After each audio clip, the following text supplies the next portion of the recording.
नमस्कार जी। सतीश जी, सबसे पहले अपना परिचय दीजिए पूरा। मेरा नाम सतीश कुमार पारासर है। मैं गांव खरमान, तहसील बादलगढ़ का रहने वाला हूँ। खरमान गाँव से हैं।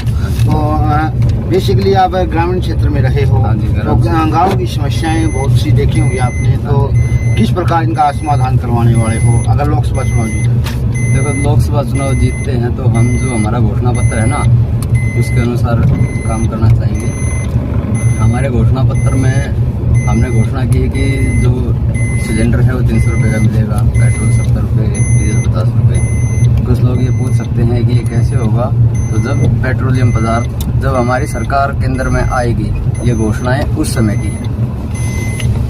तो कोई भी नियम बनता है और वो केंद्र से ही बनता है। एक तरफ सतीश जी आपको पता है कहीं भाजपा इलेक्शन लड़ रही है, अरविंद शर्मा जी, कहीं दीपेंद्र हुड्डा जी लड़ रहे हैं। अभी इनको आप टक्कर देने के लिए जिस प्रकार एक दल से खड़े हुए हो, तो किस प्रकार इन्हें टक्कर दोगे? कौन सी रणनीति बनाने वाले, कौन सी ऐसी योजना लेके आने वाले हो जिससे इन बड़ी पार्टियों को टक्कर दे सकते हैं? हमारी रणनीति और योजना तो हम अपने सनातन संस्कृति सभ्यता और गौ माता के लिए, भारत भूमि को बचाने के लिए काम कर रहे हैं। जो भी हमारी घोषणा पत्र में हमने जो अपनी घोषणाएं की हैं, वो सारे सनातन सभ्यता संस्कृति के लिए हैं और इसी पे हम काम कर रहे हैं। बात करें अगर दल की, तो ये बेसिकली ये दल के बारे में थोड़ा हमारे दर्शकों को बताइए कि एकमत सनातन भारत दल, ये हमारे राष्ट्रीय अध्यक्ष हैं एडवोकेट अंकुर शर्मा। वो पहले पिछले 10-11 वर्षों से जम्मू में सक्रिय हैं और वो एकजुट जम्मू नाम से उनकी पार्टी, उसी का उन्होंने राष्ट्रीय विस्तार किया है एकम सनातन भारत दल के नाम से। और अब हमारी पार्टी 21 उम्मीदवारों के साथ चुनाव लड़ रही है पूरे भारत में, पूरे इंडिया के अंदर लड़ने जा रही है। हाँ, 21 उम्मीदवारों के साथ। तो क्या क्या समस्याएं देखी आपने? ग्रामीण क्षेत्र में रहे हो, ग्रामीण शहरी क्षेत्र की समस्याएं क्या हैं और किस प्रकार उनका समाधान करवाओ? समस्याएं तो सबको पता है, जो ग्रामीण क्षेत्र की समस्याएं हैं या शहरी क्षेत्र की समस्याएं हैं। सबसे बड़ी समस्या है जो आजकल की जो शिक्षा नीति है ना, वो मैकाले की शिक्षा नीति है। हम उसके स्थान पर अपनी वैदिक शिक्षा नीति लागू करना चाहेंगे। गुरुकुल शिक्षा पद्धति, गुरुकुल शिक्षा पद्धति, उसको केंद्रीय मान्यता मिलेगी। और जब गुरुकुल शिक्षा पद्धति आ जाएगी तो उसके साथ साथ हमारा आयुर्वेद भी बढ़ेगा, हमारी चिकित्सा भी आयुर्वेद के अनुसार होगी। और जब गुरुकुल वैदिक शिक्षा आएगी तो हमारी जो कृषि है वो भी गौ आधारित होगी। जैविक कृषि उत्पाद बनेंगे, जैविक रसायन बनेंगे, जैविक खाद बनेगी। इससे हमारी गौ माता भी बचेगी और गौ संवर्धन भी होगा। और जो आजकल आप देखते होंगे शहरों में जहाँ भी कूड़े के ढेर होते हैं, वहाँ गौवंश बहुत रहता है, कुछ भी खाने के खोज में रहता है। जब ये सारी योजना बन जाएगी, गौ आधारित कृषि होगी, तो गोवंश का संवर्धन भी होगा, संरक्षण भी होगा। सतीश जी, आपको पता है बेरी के अंदर महिला कॉलेज की डिमांड और डीगल गांव के अंदर महिला कॉलेज की डिमांड बार बार उठाई जा रही है। तो अगर आप यहाँ से सांसद बन जाते हैं रोहतक लोकसभा से, तो कॉलेज के बारे में क्या कुछ करने वाले? तो जितने भी शिक्षा के केंद्र होंगे, जितने भी अधिक होंगे, उतना ही सबको लाभ होगा। अगर ऐसी कोई समस्या है तो उसका भी समाधान किया जाएगा। विधानसभा में यहाँ से जो कांग्रेस से विधायक हैं रघुवीर कात्यायन, उन्होंने भी आवाज़ उठाई थी, लेकिन कोई समाधान नहीं हुआ। बार बार अब भाजपा भी चुनाव का नज़दीक आने के बाद भाजपा कह रही कि कॉलेज बनवाया जाएगा, लेकिन आपको पता है कि सिर्फ ये चुनावी दौर के समय किए गए वादे हैं, कोई पूरा करता नहीं है। तो अगर आप यहाँ से सांसद बन जाते हो तो क्या पहली कलम से कार्य करवाने का कार्य करोगे? रोहतक क्षेत्र में से आप सांसद बनते हो तो बेरी के अंदर महिला कॉलेज और डीगल गांव के, मैं तो पहले ही बोल रहा हूँ ना, शिक्षा के केंद्र जितने अधिक होंगे उतना ही लोगों को लाभ होगा, सबको लाभ होगा। और बहन बेटियों के लिए तो अगर महिला कॉलेज की बात है तो आवश्यक होना चाहिए, क्योंकि उनको दूर तक नहीं जाना पड़ेगा।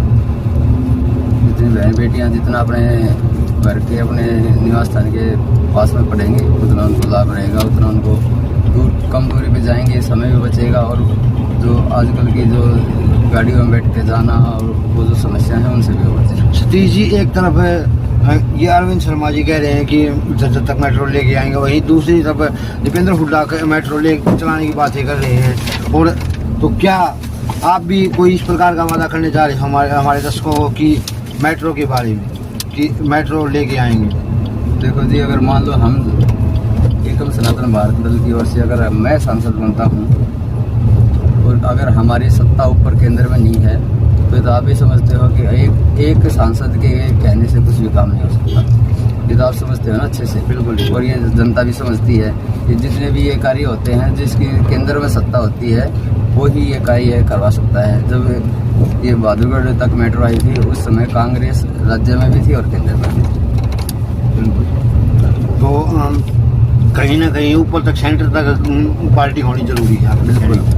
अभी हमारी पार्टी को बने हुए 1 वर्ष हुआ है। 27 मार्च को पार्टी की घोषणा हुई थी। 23 अप्रैल 2023 में पहला अधिवेशन हुआ था हरिद्वार में। उसके बाद ये पहला चुनाव है और केवल 21 उम्मीदवारों के साथ हम चुनाव लड़ रहे हैं। अभी हमारा ये पहला ही चुनाव है राष्ट्रीय स्तर पर। बात करें आपकी शिक्षा की तो हमारे दर्शकों को बताइए, आप कहाँ तक पढ़े लिखे हो? मैं गवर्नमेंट पॉलिटेक्निक झज्जर तक मैंने इलेक्ट्रिकल इंजीनियरिंग में डिप्लोमा किया है। तो झज्जर विशेष रूप से आपका गढ़ भी है और गांव भी है यहाँ पे। तो झज्जर की समस्याएं बहुत सी देखी हैं आपने, चाहे पीने के पानी की बात करें, चाहे गंदे पानी की निकासी की बात करें। तो किसानों से संबंधित जो समस्याएं हैं उनका समाधान करने के लिए क्या प्रयास करने वाले हैं? देखो, मैं अभी थोड़ी देर पहले मैंने बताया कि ये अगर हमारे सत्ता केंद्र में आती है, जब भी आएगी तो उस समय हम किसानों की जो MSP की गारंटी की योजना भी है और फसल, जो भी फसल होगी उसके अनुसार उसकी जो न्यूनतम समर्थन मूल्य है उसकी बात तो है ही है। और ऐसी भी योजना है कि हम किसान की फसल को इस तरह से खरीदेंगे कि किसान को किसी भी प्रकार की कोई हानि ना उठानी पड़े और किसान का किसी प्रकार से कोई शोषण ना हो। ये तो पार्टी लेवल की बातें हो गई। तो अपने लेवल पे भी तो अधिकार होते हैं सांसद को खुद के, कि चाहे बात करें छोटे मोटे कार्यों की, चाहे पानी निकासी की बात करें, आपके एरिया में जो भी जल भराव की समस्या है उसका समाधान करवाने की, या पीने के पानी की समस्या का समाधान करवाने की, या कोई चौपाल बनवाने की, तो सब आपके अंडर में ही आएगा। भले ही आप चाहे सेंटर में गवर्नमेंट किसी की भी हो, लेकिन यदि ऐसा होता है तो जो सांसद निधि से जो भी काम में हो सकते हैं हम वो करवाएंगे।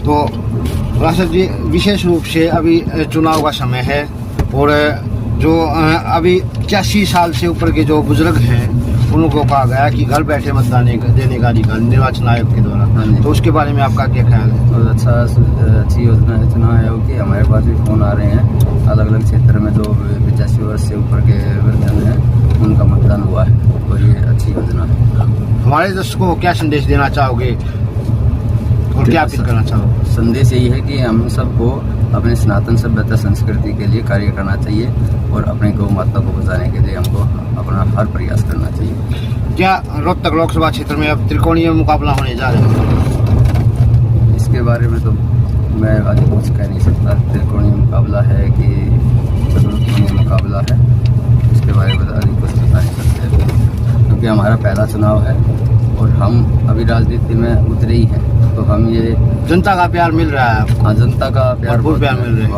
बहुत सहयोग मिल रहा है।